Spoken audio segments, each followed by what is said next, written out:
अस्सलाम वालेकुम viewers, welcome to another video of कारस्तानी। हम आज की इस वीडियो के अंदर कुछ सिमिलैरिटीज़ देखने वाले हैं बिटवीन हेवल H6। मर्सिडीज़ का एक मॉडल हमने चूज़ किया है और उसके अलावा फोर्ड का हमने एक मॉडल चूज़ किया है। तो फिज़िकली हम इन गाड़ियों के अंदर बैठ के उन सिमिलैरिटीज़ को एक्सप्लोर करेंगे जो इन तीनों गाड़ियों के अंदर पाई जाती हैं। So stay tuned, let's start exploring.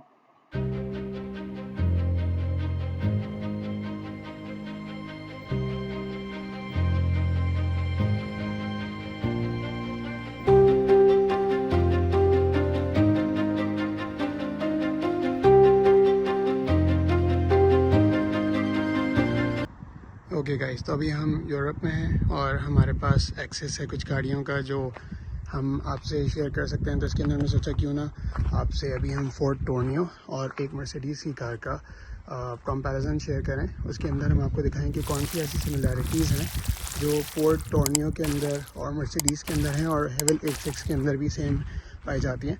तो उससे हेवल H6 की रिस्पेक्ट थोड़ी और ज़्यादा बढ़ जाती है कि ये इतनी फीचर पैक कार्स, जिस तरह फोर्ड जो है इट्स एन अमेरिकन कार और फिर Mercedes it's a German car, और मर्सिडीज़ तो हमें पता है वैसे ही एक लग्जूरियस कार होती है। तो उनके अंदर अगर वो फीचर्स हैं जो हेवल H6 के अंदर हमें मिल रहे हैं और इवन थोड़े बेहतर ही इससे मिल रहा है। अच्छा जी, तो अब हम आ गए हैं फोर्ड टोर्नियो के कॉकपिट के अंदर। अब इसके अंदर हम अगर आपको दिखाएं तो सबसे पहले इसका जो पावर ऑन ऑफ का बटन है उसको हम ऑन करते हैं एंड लेट्स सी कि क्या होता है। इसके अंदर इट्स डीजल कार और इसके अंदर हमारे पास जो एक तो ड्राइवर डोर ओपन और ये सारे वार्निंग्स हैं अपनी जगह पे आ रही हैं। बट जो आप लोगों को वीडियो दिखाने का मकसद है वो ये है कि हम हेवल के साथ जो इसका कंपैरिजन वो करें। तो सबसे पहले इसके अंदर भी स्टिक गियर आता है और हेवल के अंदर भी स्टिक गियर आता है। एंड जो मैंने अपनी लास्ट वीडियो के अंदर एक शिकायत की थी कि आगे करें तो रिवर्स होता है और पीछे करें तो आगे चलती है, तो फोर्ड के अंदर भी ऐसे ही होता है, आगे करें तो रिवर्स होता है, पीछे करें तो डायरेक्ट चलता है। एंड मर्सिडीज़ के अंदर भी ऐसे ही होता है। एंड फोर्ड के अंदर भी जब हम रिवर्स करते हैं, मैंने अपनी पिछली वीडियो में कंप्लेन की थी कि कोई बीप नहीं आती है, कोई रिवर्स वो नहीं आता, तो इसके अंदर भी सेम है। जैसे ही मैंने इसको रिवर्स गियर में डाला तो ये बस इसने यहाँ पे कैमरा ऑन कर दिया रिवर्स का, अदरवाइज कोई इसके अंदर बीप नहीं आती। तो जो हेवल को लेके मैंने दो छोटी छोटी शिकायतें की थी वो यहाँ पे भी हैं। दैट मीन्स कि उसके पीछे डेफिनेटली बहुत ज़्यादा रिसर्च है। फोर्ड और मर्सिडीज़ कोई हल्की ब्रांड्स नहीं है, वो अगर कुछ काम करते हैं तो डेफिनेटली बहुत ज़्यादा रिसर्च के साथ करते हैं। तो इसके अंदर अगर वो चीज़ नहीं मिली है दैट मीन्स वहाँ पे डेफिनेटली रिसर्च थी। सो थोड़ा सा इसको अगर हम ड्राइव करके देखें, इसके पीछे जाने के कंट्रोल्स और जो ग्रिड लाइंस वगैरह आ रही हैं, एवरीथिंग इज जस्ट गुड। हेवल के अंदर हमें और ज़्यादा अच्छी ग्रिड लाइंस मिल जाती हैं और ज़्यादा अच्छे कंट्रोल्स मिल जाते हैं। इसके अंदर it's a little different, but again Haval का ऑनेस्टली इस वाली वीडियो के बाद तो इस वाले कंपैरिजन जो हमने खुद देखा है, यहाँ पे आके चला के देखा है, मैं तो हेवल का और ज़्यादा फ़ैन हो गया हूँ बिकॉज इस केस के अंदर तो Haval is a way better car than this one. अच्छा, इसके जो पार्किंग सेंसर्स हैं ना, उसमें एक अच्छी चीज़ मुझे और ज़्यादा ये लगी कि हम यहाँ पे जैसे देख रहे हैं, मैंने गाड़ी जब करीब लाके पार्क की हुई है तो ये राइट साइड पे एरिया दिखा रहा है कि इधर से कोई ऑब्जेक्ट आपके करीब आ गया है रेड हो गया और बाकी जगहों पे गिरा है, दैट मीन्स इन जगहों से मैं ठीक हूँ।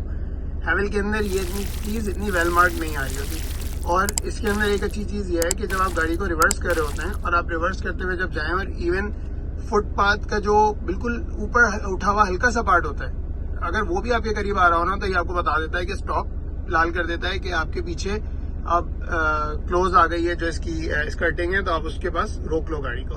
हेवल के अंदर वो बड़े ऑब्जेक्ट्स को तो देख रहा होता है लेकिन जमीन पे जो बिल्कुल चीजें आ रही होती हैं उसको इतना ज्यादा क्लोजली नहीं देख रहा होता है। तो ये भी इसके अंदर एक अच्छा फीचर है। लेकिन इफेक्टिवनेस की बात करें तो वो हेवल का जिस तरीके से हमें 360 डिग्री व्यू मिल रहा होता है, ओवरऑल व्यूज मिल रहे होते हैं, इसके अंदर बिल्कुल आपको बेसिक सा व्यू मिल रहा होता है, ग्रिड लाइन्स मिल रही होती हैं, वो चीज़ नहीं मिलती है। तो इसके अंदर again Haval is a winner, but इसका जो सिर्फ ऑब्जेक्ट को करीब से क्लोज से मॉनिटर करने वाला फीचर है that's a little better I would say. Otherwise Haval का हमारा इसके अंदर ज़्यादा अच्छा फीचर होता है। Okay, this is it for Ford. Let's move on to Mercedes now. We have kept it very short and to the point. तो start करते हैं विद मर्सिडीज।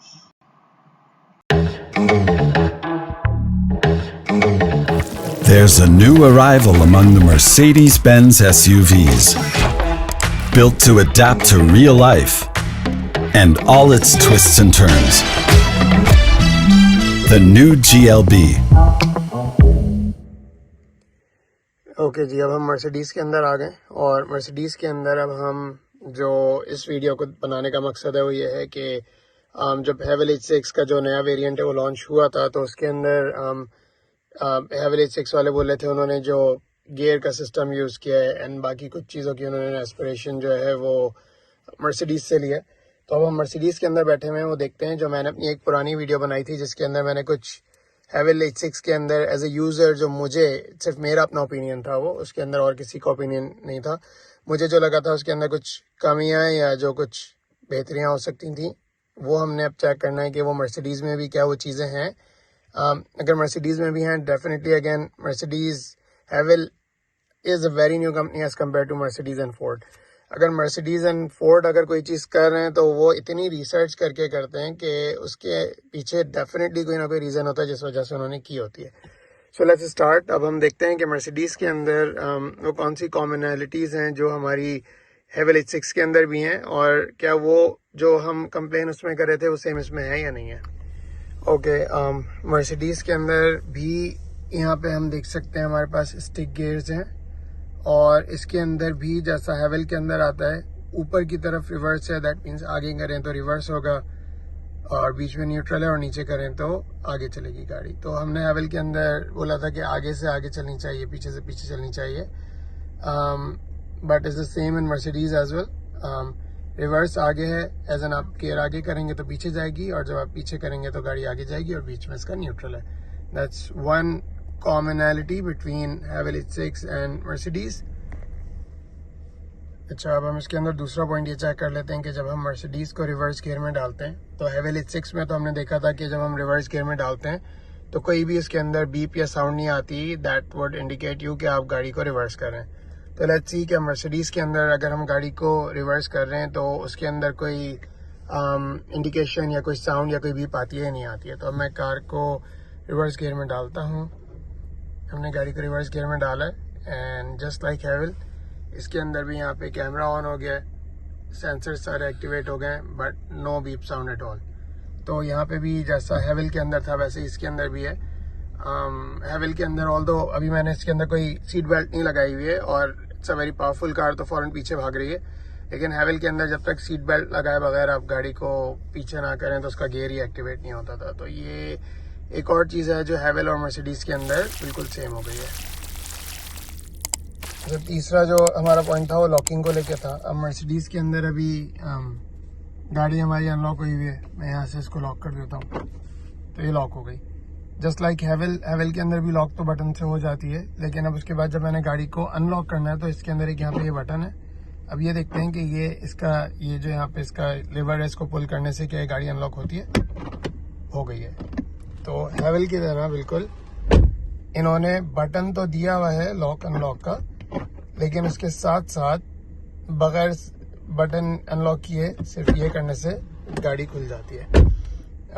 इसी तरीके से अगर हम देखें, अभी मैंने यहाँ पे लॉक कर दिया, सारे दरवाजे लॉक हो गए। अब पैसेंजर की साइड पे अगर हम देखें तो पैसेंजर की साइड पे कोई अनलॉक बटन नहीं है, there is no unlock button.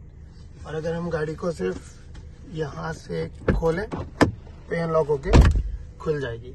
तो ये भी चीज़ हैवेल वाली सिमिलैरिटीज़ के अंदर है, विच अगेन मीन्स के बहुत ज़्यादा रिसर्च गई है और हैवेल ने अगर कोई चीज़ बेस्ट इन क्लास से देख के अपने पास इम्प्लीमेंट की है तो यकीनन उन्होंने बेस्ट तरीके से उसको देखा है।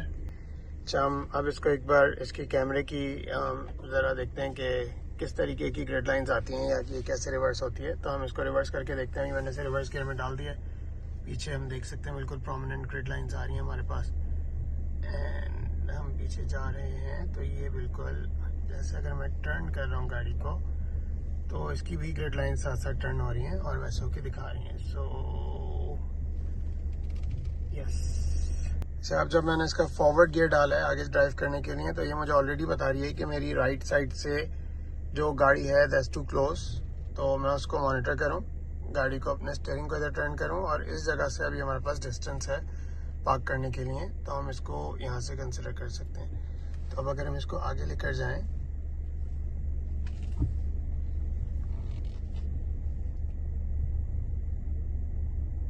तो साइड से हमारी क्लियर हो गई है गाड़ी, और फ्रंट से वो अभी भी बोल रहा है कि आप देखो गाड़ी को। अब हमारी गाड़ी सीधी है, हम ला रहे हैं, तो अब उसने बीप करना शुरू कर दिया है। हमारा डिस्टेंस जो आगे वाले फुटपाथ के एरिया से क्लोज हो रहा है,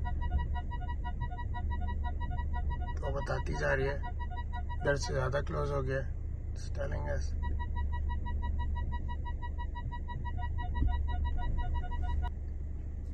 इसकी, और जो इसकी जो बीप की हिंट आती है वो काफ़ी ज़्यादा प्रोमिनेंट है। हमें काफ़ी ज़्यादा साउंड से आइडिया हो जाता है कि वार्न कर रही है आपको। तो ये भी इसके अंदर एक अच्छा फीचर है। एंड आई थिंक, लेकिन जो अगर हम कैमरे की या वैसे बात करें ग्रिड लाइंस की ओवरऑल, वो हैवेल की बहुत अमेजिंग है इटसेल्फ। उसको जिस तरीके से वो आपको 360 डिग्री व्यू दे रहा होता है, हर एंगल से बता रहा होता है आपको स्क्रीन साइज एंड एवरीथिंग। तो मर्सिडीज होती है, लेकिन आई थिंक हैवेल का मज़ा अलग है। गाड़ी का जो ग्रैंडियर है, बैठ के फिर उसका जो ओवरऑल स्क्रीन के अंदर चीज़ें आ रही होती हैं, जितनी इन्फॉर्मेशन आपको मिल रही होती है और जितनी क्लियर इन्फॉर्मेशन आपको मिल रही होती है, that's really very amazing. This is it for now. उम्मीद है आप लोगों को ये वीडियो पसंद आई होगी। इस तरह की और वीडियोस देखने के लिए हमारे चैनल को सब्सक्राइब करें और अपनी नोटिफिकेशंस को टर्न ऑन कर लें, ताकि हमारी जो भी नई वीडियोस आ रही हों वो आप तक ईजिली पहुंच सकें। Thank you very much.